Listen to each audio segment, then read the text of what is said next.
Жас жігіт күтпеген жерден көрші егістікке құдықтың бір ғана қасық суын құя салды. Ол алыстай бергенде құрап қалған жүзім сабағы көзлеспес жылдамдықпен өсе бастады. Мұны байқамай қалған жігіт суды жай ғана қарапайым су деп ойлап, үлкен бір жұтым ішіп алды. Бірақ көп ұзамай жағдай мүлде өзгере бастады. Ол кенет бүкіл денесін шарпыған қатты ыстықты сезінді де, бір сәтте алып өрмекшінің торына оранғандай болды. Бірнеше секундтан кейін тордан босап шықты. Таңғаларлығы, оның күші 10 есе артқан еді.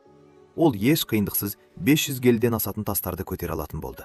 Сонда ғана ол, мұның бәріне құдықтың суы себеп болғанын түсінді. Ол дереу қайта жүгіріп барып, көз жеткізгісі келді.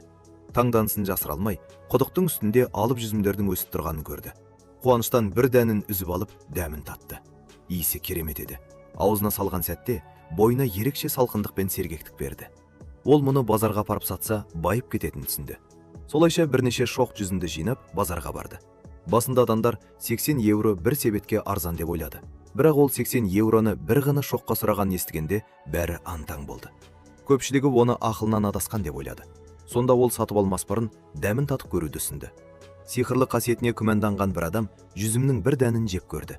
Кенет өзін жұмаққа түскендей сезініп, көптен бері мазалап жүрген бел ауруы бірден жоғалып кетті. Ол бірден 5 шоқ сатып алды. Басқаларды алаяқтық деп ойлап көріп еді. Дәмі соншалықты керемет болғандықтан, жұрт бір-бірін итермелеп, жүзімді сатып алуға ұмтылды. Сол сәтте бір байдың басқарушысы өтіп бара жатып, қызығып бір шоқ сатып алып, оны миллиардерге апарды. Жүзімді жеген соң, миллиардердің тынысы жеңілдеп, дем алуы жақсарды. Таңғаларлығы, оның демікпесі жазылды.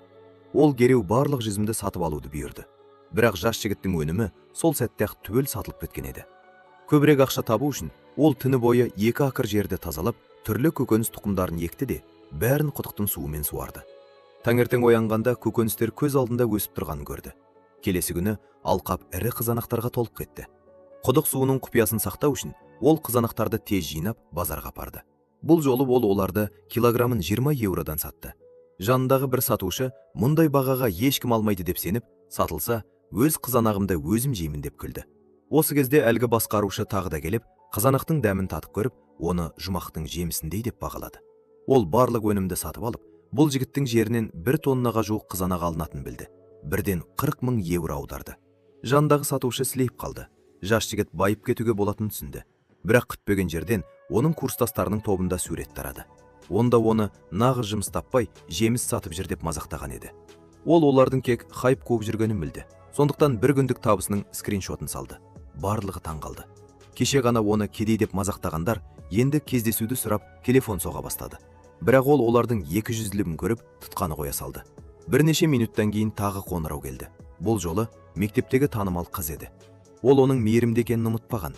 Мектепте оны қорлаған, кеше ғана оны кедей деп мазақтағандар енді кездесуді сұрап телефон соға бастады. Бірақ ол олардың 200-лігін көріп тұтқаны қоя салды. Бірнеше минуттан кейін тағы қоңырау келді. Бұл жолы мектептегі танымал қыз еді. Ол оның мейірімді екенін ұмытпаған. Мектепте оны қорлаған кезде тек сол ғана қорғап жүрген. Енді ол ағасының қонақ үйі бар екенін айтып, көкөністерін өткізуге көмектесетінін ұсынды. Жігіт оның шынайы ниетін түсініп, бұрынғы жақсылығын қайтаруға шешім қабылдады. Ол барлық өнімін ағасына сатуға келісті. Құдық суының құпиясын сақтау үшін ол бұл жолы қияр өсіруді таңдады. Келесі күні қиярларды базарға әкелді. Танымал қыз сапасына қатты риза болды, бірақ бағасын көріп антаң қалды. Бір қияр 50 евро. Әдеттегіден ондаған есе қымбат. Жігіт қиярлардың ерекше екенін айтып, дәмін татып көруді ұсынды. Дәмін көргенде қыз тәтті, әрі ерекше дәміне таңғалды да барлығын сатып алмақ болды. Сол сәтте қымбат көлік келіп тоқтады. Бұл оның баяқ кеседі. Ол жігітті мазақтап, қателігіңді мойындасаң үйге алып кетемін деді. Бірақ жігіт бас тартты. Өткен өмірінде әпкелерінің өзін қалай сатып кеткенін ұмытпаған еді. Ал қазір құдық суының арқасында ол ешкімге өз ісіне араласуға жол бермейтін болды. Алғашында әпкесі бұған ешкім мұндай қымбат көкөністі алмайды деп ойлады. Бірақ көп ұзамай танымал қыз тапсырыс беріп қойғанын көрді. Тіпті бұрынғы тұрақты клиенттер де жүгіріп келіп сатып ала бастады. Мұны көрген әпкесі, мұның бәрі қойылым деп ойлап, бір қиярды өзі жеп көрмек болды. Бірақ ол қиярдың өзгеше екенін білмеді.